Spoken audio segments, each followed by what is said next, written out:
Okay. Second.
Sadia, are you there?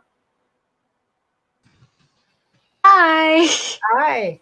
I don't know what happened. I guess it was a little glitch.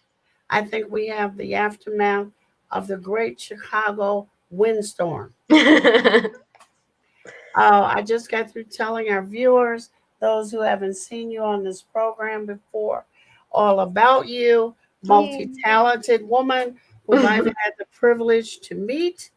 Um, and I want to just launch into this is a girls' night out, Yeah.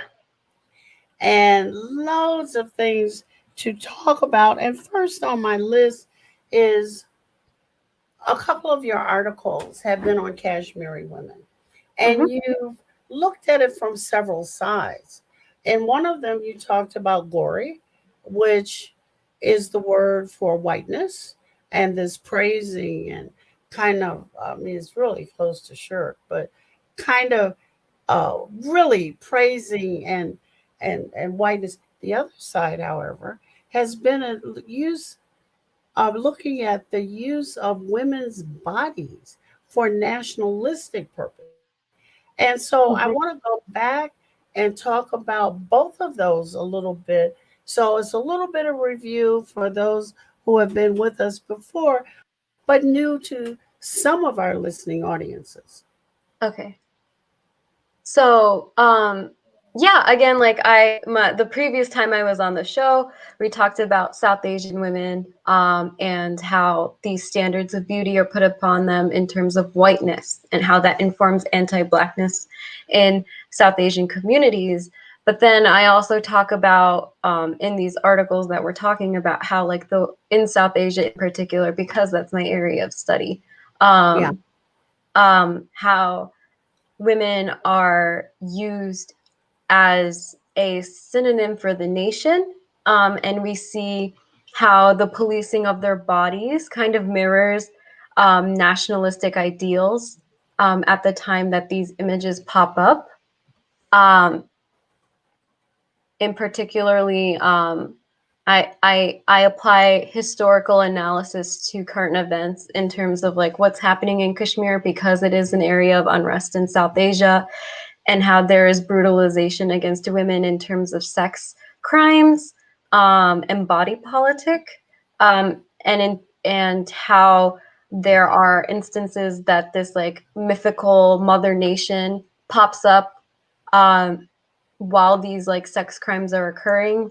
And basically my analysis is, um, when a patriarchal kind of state or resistance, um, nation state kind of like uh, system kind of creates this mythological woman, and popular like makes it popular, as like this is what our nation is. It's making, it's like putting in values and making it visual, the values of that woman, but it also reifies the idea that the woman is the reproducer of citizens because she is a mother nation. And so a lot of the times when things like sex crimes and brutalization happen to women in areas of unrest, these images kind of make it more justifiable from the offending area because it's so popularized that these values are being visualized, that it's what they attack. Well, it seems like there is a flip side of that. And that Mm-hmm. is when you have these concretized, meaning that they're everywhere, symbols of the woman you don't want to be, Mm-hmm. used by those that are against the nationalist impulse, and Mm-hmm. the woman you want everybody to be. Women Mm-hmm. that fall in between can get pulverized. I mean, just pulverized when they don't fit either one. They're not in one camp or the other. They're just being. Yeah. And I think that's like where my frustration with this whole thing lies, is that like women never seem to win, because the system No. is so heteronormative and patriarchal. Like in 2016, in July of 2016, a woman in Pakistan was murdered. Her name was Kandil Baloch, for being too immodest and liberal. Was that Like the woman that was had a YouTube page or something, yeah, Facebook page? yeah, and Yeah, her yeah, yeah. brother, like people were able to tie her back to her father, like her brother, Right. and he killed her because he thought that she was immodest and she was embarrassing the family honor. Um, so even when women take their Oh, fate into but their he own murdered somebody. He doesn't feel any remorse or anything. He actually took a life. hands, I mean, it's in a society, and I'm not saying it's only exclusive to South Asia. This is a It's worldwide not. thing, and it's in no way should be orientalized.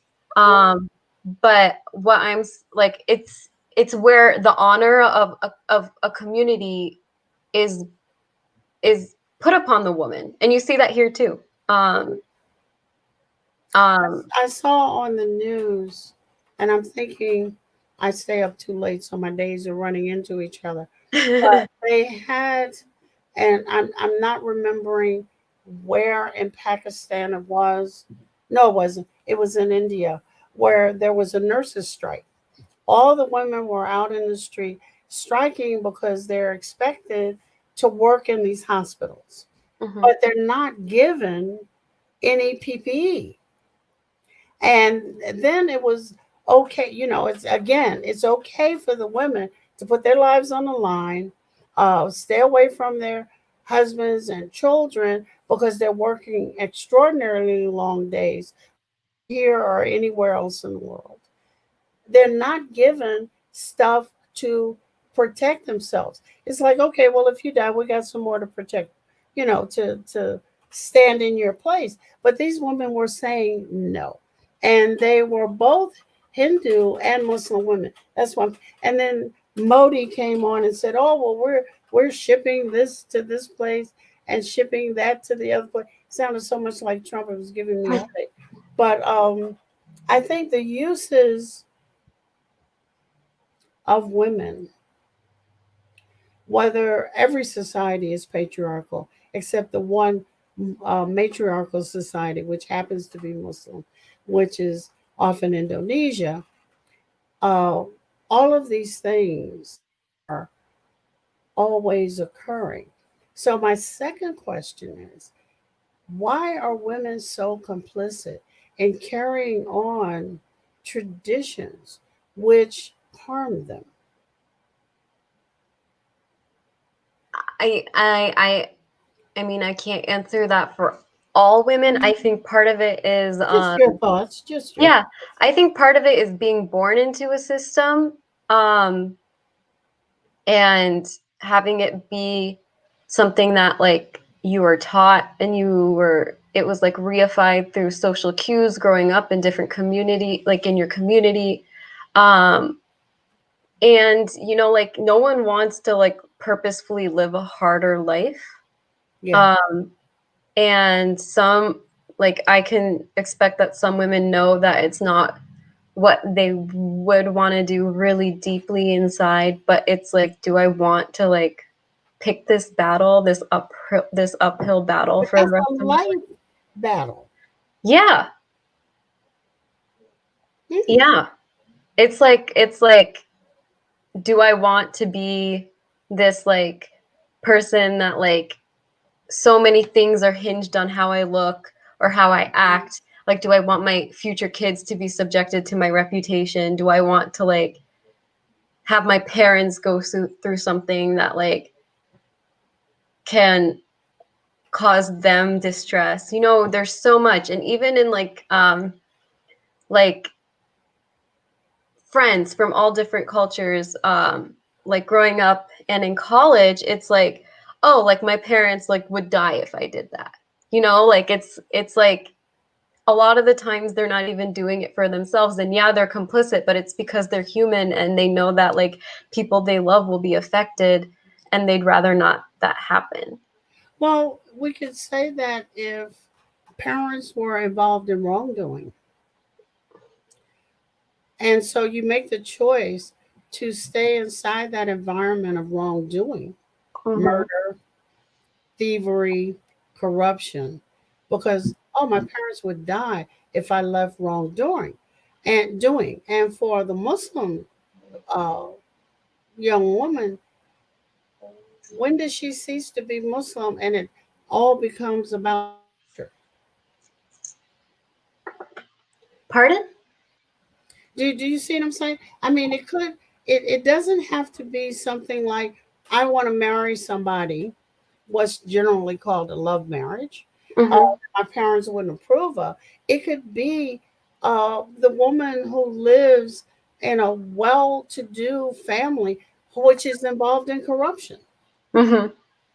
and you stay in it because oh, my parents would have a fit if I left.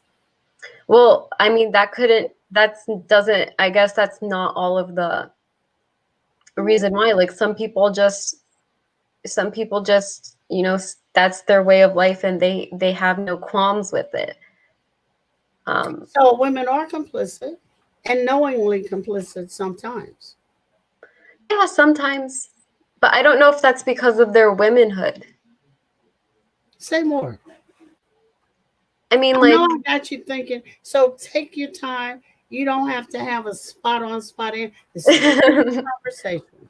no, I understand. It's just, you know, like I see a lot of it today where like identities are either like you're either this or you're that, right? Like it's intersectionality is like kind of amazingly to me new to the conversation, and like people don't understand different influences in life inform people's decisions. It's not only because they're women, it's not only because of that. And you know, like Right. some people like they'll stay in a corrupt system, but not because it's like reflective of their womanhood, but because it's just the life choice that they want to make. Or it uh, could be that they don't like there was a series on here. It comes on periodically, and these are the daughters of mafia dons. mm-hmm, You know, well, like, why did you stay? Didn't you know your dad was involved? Well, these men have been around since I was born, you know, and I was mm-hmm. introduced to them as uncles. So whatever it was, I didn't see it. Was I Yeah. choosing not to see it? Well, perhaps now in hindsight, you know, but I just stayed in it. So given that,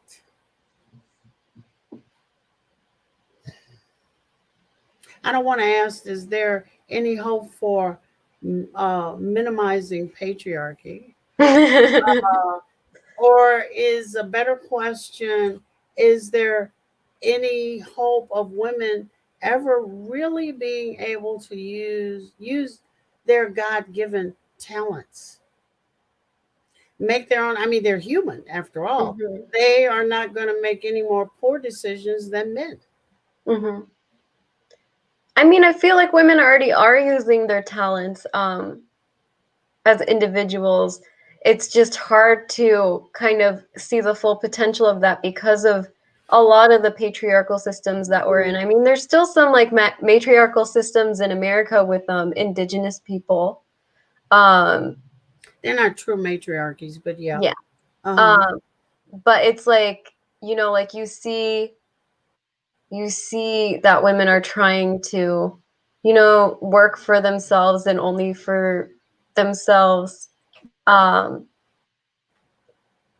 but it's just like, I think when you limit it to womanhood, um, I think that kind of stems a lot of the growth that could happen, Mm.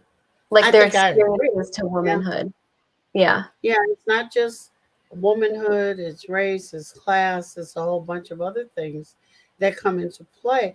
Do you think that that perhaps is one reason why uh, folk coming to this country, but also people who live here, try to stay inside their own ethnic community? Because one, especially the men are all over the place, but they especially don't want the women to get ideas about there's another way to live my intersectionality between my race, my class, my social status, my, I don't know, my faith or whatever it is. Do you think that that is a pressing reason? I'm trying to think because a lot of like I feel like a lot of that is happening, um and I feel like it's oh, you see a lot of like the challenges against that happen with the children of these people who immigrate to the Mhm. United States. Um, and you see like I think you see a lot of like attempts to control women in For real, or everybody. It doesn't matter which ethnic group you're from. yeah, Yeah, but for like the immigrant example, you see a lot of attempts to control women with those like daughters. right, Um, especially like I remember growing up in college, like going to college, a lot of my friends were like, I'm not allowed to like move into a dorm, right, because that like limits the sphere of control that these families have on their daughters, right, um, and how like their behavior can be. And a lot of my friends who did move into dorms were like, oh my God, like I found this freedom I never knew I would have. That right. doesn't mean that they're like girls gone wild. Exactly, because the Uh, parents still have raised them. yeah. Yeah, Um, but it's like they still have this um, independence that they didn't have in their parents' household. mhm. Um, and Fascinating. for women who immigrate here, um, I think a lot of it comes with like, Hassan Minaj talks about this in his special on Netflix, his Homecoming King. He talks about how immigrant parents see being here as a conditional gift, whereas children Take it born back. here Uh-huh. are like, I'm gonna do everything because like this is my home and I'm gonna do like anything, like they can't kick me out, like I was born here. Hmm.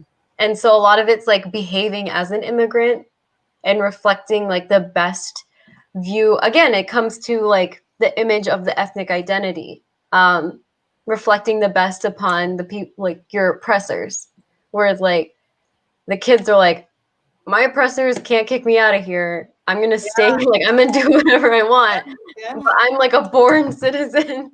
Um, and yeah, so but they I mean, even looking at yourself, you do all these things.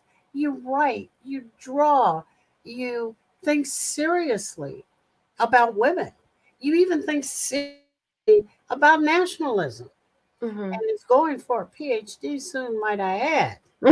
Um, you're doing all of these things, and in many ways, modeling what your parents have taught you, modeling how one gets interest. I'll make you women gone wild, or part of that.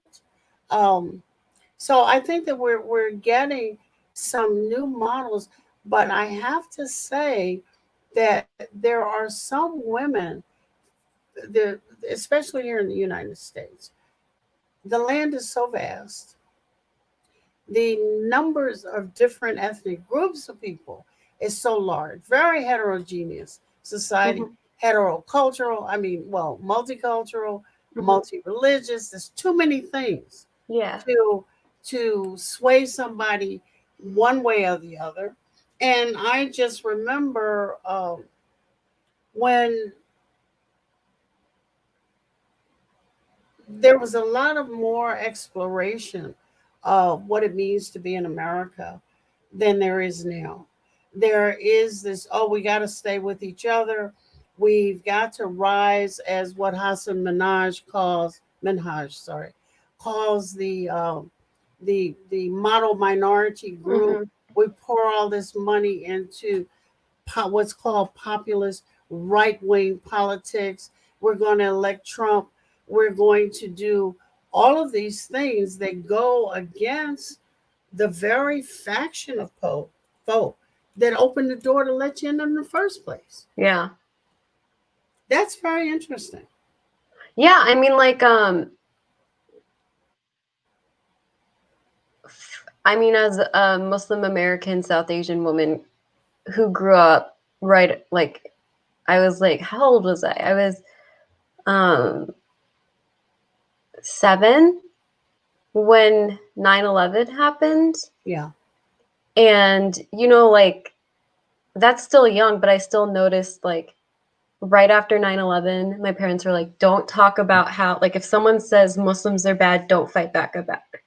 Like, like, don't criticize, like, the president. Right. Uh, like, like, we're grateful to be here. Like, we're good Muslim Americans. Uh huh. And I'm just like, and I'm like growing up in high school, and like people are like picking on me for being a Muslim, and I'm like, this is like crap. Like, I'm just like, or I see like these like jokes about terrorism and like Islam, and like I see like how like people are unfairly targeted. Even if it wasn't explicitly told to me, I picked up on it from like social interactions. And I'm like, what do you mean I can't talk about this? Like, I can't complain about it. It's not fair. But like, you don't want to be seen. Like, my parents like didn't want to be seen as like bad Muslim Americans who are like criticizing the people who gave them a home. But it wasn't Um, all the people that gave them a home. It was people that fought and died to pass them. yeah. I mean, it was like the Civil Rights Act Right. of like So the 1965. people who are I can understand a little bit about the trepidation, however, because Yeah. you don't want to get targeted. You don't want Hmm. people to detain you. I had lots of girlfriends who, where the husband was detained and sent back to wherever, mostly South Asia, and the wives were left here with children Hmm. with no skills other than perhaps sewing or cooking. Mhm. Um, Mhm. and it was just horrible as many of us ran around trying to figure out how can we help. My Mhm. God, how can we help?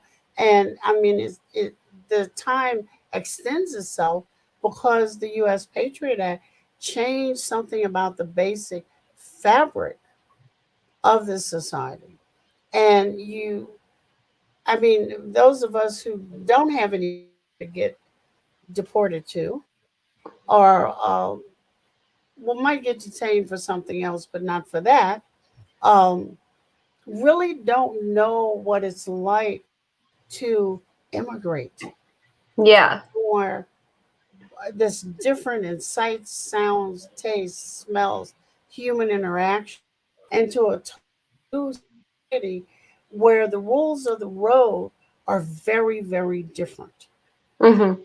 And you're trying to learn the rules of the road, so you're going to say or do whatever it is that keeps you flying under the radar Yeah. until you I, get your feet yeah. straight. Yeah. Yeah, And I mean, like, I still have that conversation with my parents today where they're like, oh, you know, like, you just need to, like, follow the system and, like, follow the rules. And I'm like, no, like, we need to revamp the system, change the system. And they're like, I have no idea what you're talking about. but they raised you. How? Um, it's all of those things rolled into one. The same thing happened to a number of Black and Jewish and other kids during the Civil Rights Movement. It's like, what are Mhm. you doing? You're going to go eat at a lunch counter and almost get and maybe get dead? No. And Yeah. went anyway, right? Mhm. And their parents were at home having nervous breakdowns. But Mhm. I think that that is a part of maturity. You don't know the outcome of all those acts till much later, but leads me into. But before I get there, let's take a minute break. Mhm. And when we come back, we're going to talk about your thoughts on COVID and how you're coping as a young person, and riots and protests and Chicago violence. Mhm. Well, let's take a break for a moment. Okay.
Just a little side question. What happened to Hassan Minhaj's show? Did he get kicked off again? Patriot Act? Yeah. To my knowledge, it's still on Netflix. Oh, I know, but it stopped way back in June. Oh, maybe just He, like it he was the said end of the season. something. um, Interesting. But tell me, I know many of us who have other health conditions, many of us who are older, um, paid real attention to a pandemic and said, oh, what do I have in my pantry? Let me run and get stuff in my pantry. Uh, Many of us made sure we had masks and kept everybody at arm's length. We're a little sad about not seeing kids and grandkids, but largely, hey, it was time to binge out on Hulu and Netflix. Hmm. Read all the stuff that you're going to read, knit, sew. Uh, Thankfully, there was Zoom and Skype and all of these things, which were not as good, quite as touching, but we settled in a different way. How did people your age? How are you? Not did because it's still here, but how are you settling? Um, I guess like we kind of did the same thing. We kind of just like hunkered down. I'm still hunkering down, but like we kind of just like hunkered down and we're like we're doing this for public health. But now I see a lot of like young people like kind of fed up and they're just like I'm going to go out. We Uh were fed up before. I mean, I will never forget this young white guy who got on TV early. This was maybe May at a party in Florida. Talking yeah. about, "Well, if I get COVID, I just get COVID." And I'm Yeah. like, what kind of fool are you? But then he had to go back after parents got ill and said, take it back, I take it back, I take it back. And I'm just wondering, is it what? not knowing how to deal with the possibility of mortality. Maybe I think young people think they're invincible. Hmm.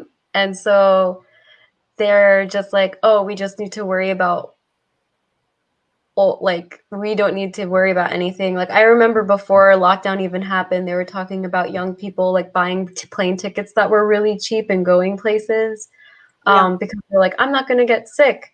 Um, Well, we had a government who also told young people they were not going to get sick. yeah. Hmm. And it's like, I think it's, there's a lack of like community care in terms of like thought of like, oh, like, you know, like I could be an asymptomatic carrier. Um, and so a lot of But young people, what do you do with that? I was watching again the news, and there was this Iraqi man who his major threat was he was a I don't know if he was a hospital worker. He had on scrubs, but that may or may not made him a hospital worker. But what he realized was that he carried COVID home and he killed his mother. yeah. I mean, like, but he could have been an essential worker, and that's just Yeah, but they told unfair. him not to go home. Oh, yeah. I mean, I just, for me, I'm a very empathetic person, and I can't, honestly, I can't grasp that kind of like what would make someone do that. Yeah. Um, like I'm even frustrated today, like seeing the news and seeing like in Chicago, the spikes in like I see in Chicago like the news like showing like, oh, like outdoor bars and stuff, but still like no one's wearing a mask, and they're not saying that 6 feet apart is going to make sure you don't get it at all. 6 feet apart just like decreases the risk of transmission. Um, there's so many variables you can't control. Like you can't control like your clothes and like how long it carries on your clothes, and Any of that stuff. yeah. So, given that, how do you, because as with pandemics in the past, it takes it a very long time to Hmm. go anywhere. And we prolong its livelihood because it'll just mutate and mutate Hmm. by what we do. Hmm. So, how can you envision a future? I really can't. Like every time I try to think about it, I'm just like everything is so uncertain. I don't know what like next week is gonna look like. um How do you handle that anxiety? you know, You could like, be like me and eat, but yeah, I how do mean, it's situational. It's nothing, like no coping mechanisms is going to make it go away. This is just what it right? is right now. So I just try to do the best I can do from home. I can draw, I can write, I can like educate. I guess my ability, like to the best of my ability, is just like amplifying like information that people can use to like help people. You know, like Mhm. mutual aid. Like making sure I'm sharing that with my friends, like keeping track of like who needs help and how they can get it. Um, and Give like girl night out parties on like through Zoom with a custom background. yeah, yeah, yeah. But But it is very interesting because all of the folk that they've talked to the people who refuse to wear masks because it takes away their freedom. They've talked to the knucklehead young people who say, "Oh, if I get it, I get it." But they haven't talked to those of you who are just settling down. Okay, this is what it is for right now. I don't control anything, so I really can't have thoughts about the future, but you do because you want to go to school. yeah, I mean, I do. I'm hopeful. Um, I want to go to school. Um, and I can do everything in my power to like make that road easier. But that, like, again, it's still not a guarantee. Like, even applying without a pandemic, it's not a guarantee to get into. But how you gonna manage? You're in the house, but you got a roommate? No, No. You're sitting by yourself. You got that computer, that drawing pad, and a gazillion thoughts. I have a cat, so that Oh, helps. Yeah. Um, but it's just, it's found yourself talking to that cat, have you? yeah, Uh, and call, like, like keeping in touch with friends and stuff. But it's like, it's just hard, it's a hard situation to navigate.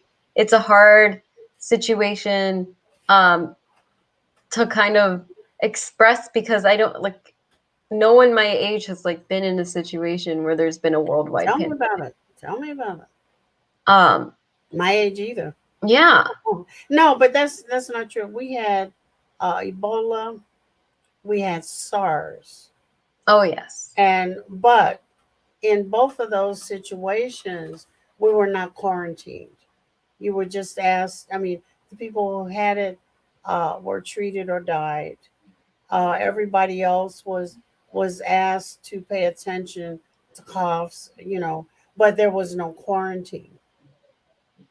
I don't think it was as contagious. Those, I think, but this is SARS yeah. more, and the It's next a contagious strain, a very contagious and strain. the next iteration of COVID is going to be even more deadly than this one.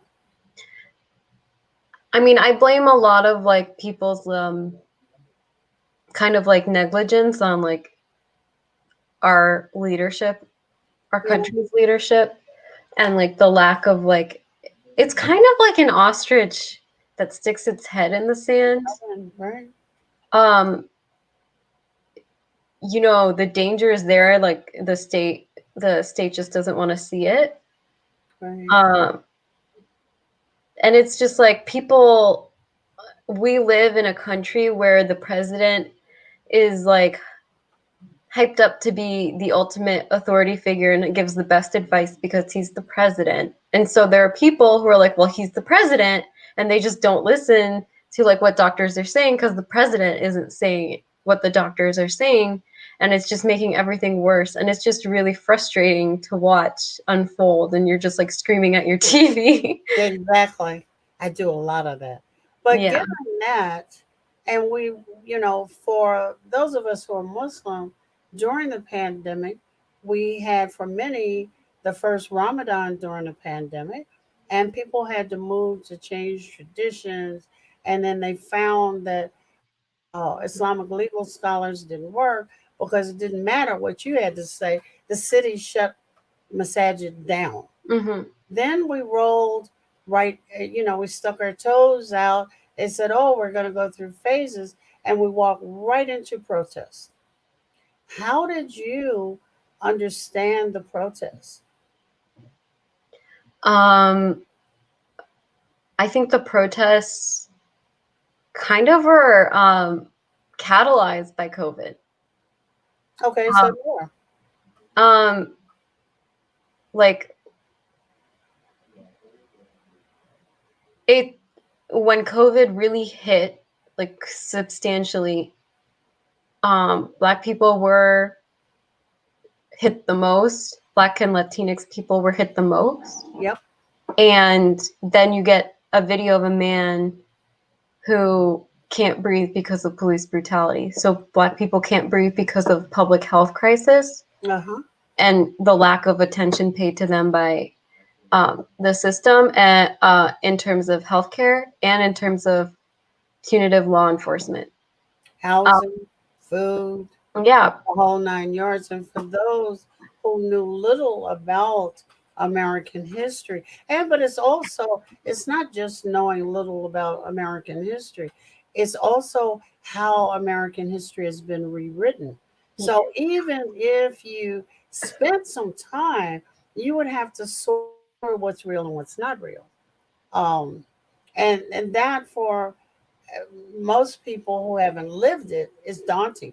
Even for those whose parents, black and brown people, whose parents had lived it, some of it was so horrible.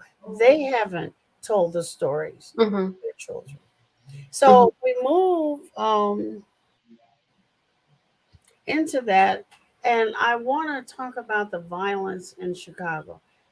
Chicago, I mean, every major urban city has violence, but COVID, um, protests seem to have ratcheted up things. I mean, there's cancel culture, but there's also, like in Chicago last week, Mm-hmm.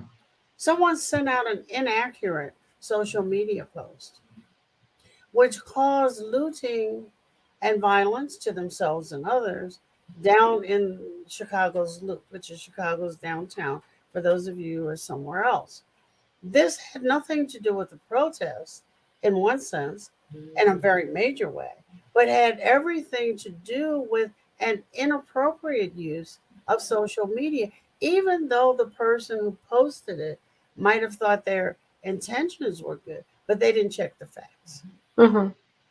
So now we wake up, and for one part of the community, it becomes an economic issue. Oh my God, the stores are going to leave the loop and all of the revenue. And oh my God, I can't go shopping down there. And oh my God, I can't go walking down there. And I can't walk my dog. And oh my God, I live in one of these high rises. Mm-hmm. For others, it is the necessity of separating legitimate protests from acts of criminality, which our mayor and the Cook County State's Attorney General tried to do. How do we understand that as citizens? Doesn't mean you have to have an answer. Just when you heard it, what were your thoughts? I woke up and said, "Darn, I can't even." Huh. I woke up and I was like, I mean, damaged property Mhm. isn't equivalent to like the loss of human life. No, Uh, and I woke up and I'm just like, like people are tired of being systematically oppressed. Like they're yeah, tired of it. yeah, Um, and they're like it looting. I think is just their way of protesting that because like it happened. It spurred out of Englewood, which is right, a historically like marginalized community in Chicago, faced a lot of redlining.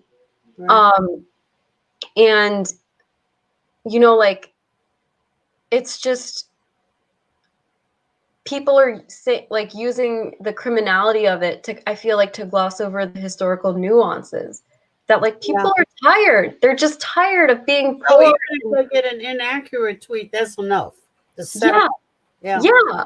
Hmm. They're because the thing that's like alarming about it is like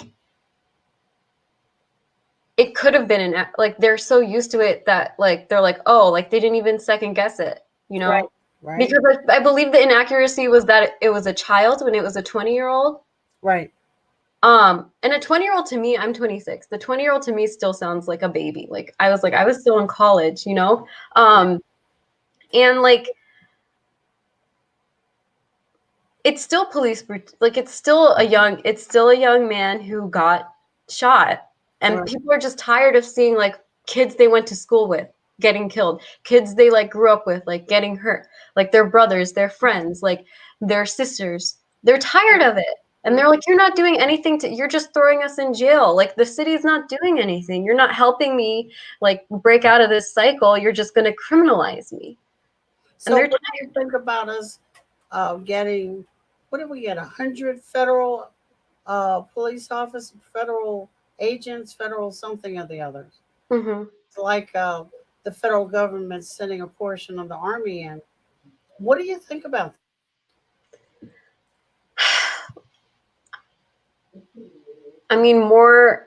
More violence caused by the system is just going to make it worse, I think. that?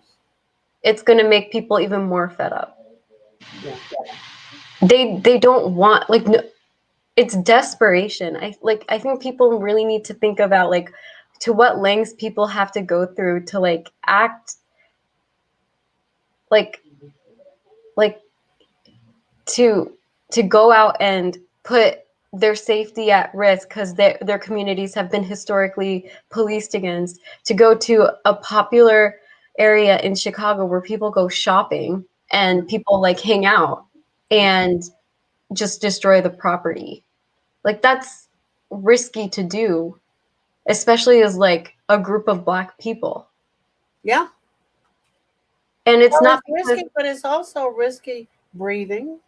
It's yes. also risky sitting in your home and the police come in the front door with batons pointing guns at children, or Yeah. like the family where the police made an error, but they laid that family out on the asphalt and Yep. tried to handcuff a 3-year-old. Yeah. Because they thought the car was stolen. Yeah. And the little kids' wrists are so tiny they couldn't even have. Then another one was that and this is just not all Black kids. It's almost like the police response to being put out in public, having a light shine on them, is to go even further out of order because a learning disabled kid who punches a teacher, and that adult could have been anybody when you have certain kinds of learning disabilities, is then the policeman is trying their best to handcuff this kid. Yeah. I mean, it's just weird. I'm going to save our last few minutes for talking about Kamala Harris. Mm-hmm. Now we have a woman who is Black, not African American, but Black, and that her father is Jamaican and her mom is South Asian, coming up as the running mate to another septuagenarian. Who, Mm-hmm. I mean, in 2020, to have two septuagenarians throwing barbs at each other is hilarious in and of Yeah. itself. But what do you think? This is something that I have a lot to say about this because I see Oh, a lot of say it. yeah, there's been a lot of tone policing online amongst young people because obviously there was disappointment when she was announced as the VP candidate for Joe Biden. Mm-hmm. And as soon as people of color started voicing that disappointment, is Black, Indigenous people of color, Mm-hmm. everyone was like, well, you would rather have Trump? And it's like, no, no one who was for like no one who is Black, Indigenous, and spent the whole summer teaching people about systemic oppression and spent the whole summer teaching about, settler colonial politics and how Right. to unlearn the carceral system. Like no one is saying, oh, he picked Kamala Harris, now I'm going to vote for Trump. Those people are not going to vote for Trump. But Right. that doesn't mean they're not allowed to express their disappointment because before 2016, these people still had the problems are still there. It didn't start with Trump, right? Right. Like Michael Brown happened in before 2016. Right. The civil rights movement was in in the 1960s. Like slavery was ended. Yeah. Way back. As a historian, 200 years is nothing. Like I'm just like that's not that long ago. and Exactly. it's like there's a lot of tone police where people are saying don't criticize Kamala Harris because that gives power to the Trump administration. And I just find that to be utterly insulting to the people who spent the whole summer watching allies pledge to learn and to self-educate for allyship and then celebrating someone who has a record of enabling having heavy policing against these marginalized communities. Yeah. And um and then people are like, you don't cross that bridge until you get to it, just be gung-ho for Kamala Harris and stuff. And it's like I'm gonna begrudgingly be like, okay, cool, Kamala, gonna vote for Joe Biden. I know you sound like my youngest daughter. It's like Oh my God. yeah, it's like we already had one election where we had to pick the lesser of two evils, and she didn't win, even though she won the popular vote. Right. And then you're like, wow, it's happening again. Right. And it's not necessarily like, oh, like, I'm not voting. It's like, oh, I can't believe this is happening again. Right. And are we not allowed to express our disappointment? Of course you are. Who would you have thought would have been a better choice? So I was a part of the Bernie camp. Okay. As many like young people were. And so it's disappointing to see. I mean, it's still better. Of course, it's better than the person we have in office now. But who would Bernie have chosen? That I don't know. Right. Only so many choices out there. There's only so many choices. Right. But you know what I'm going to do, because you are that young person who's thinking about all of this, is I'm going to have you back on with our political scientist who has his reasons. Y'all's reasons are a little bit apart, but it is interesting to look at what could our choices have been. Yeah. How can we make better choices in the future? And I'm going to thank you again for being a part of your evening and spending it with us here at Of Critical course. Talk. I love it. Good. Calling you again. This is Critical Talk with Professor Aminah Al-Deen. This is a program on Muslim Network TV, which is a division of Sound Vision. And I hope that you pay attention. Thank you so very much. Thank you.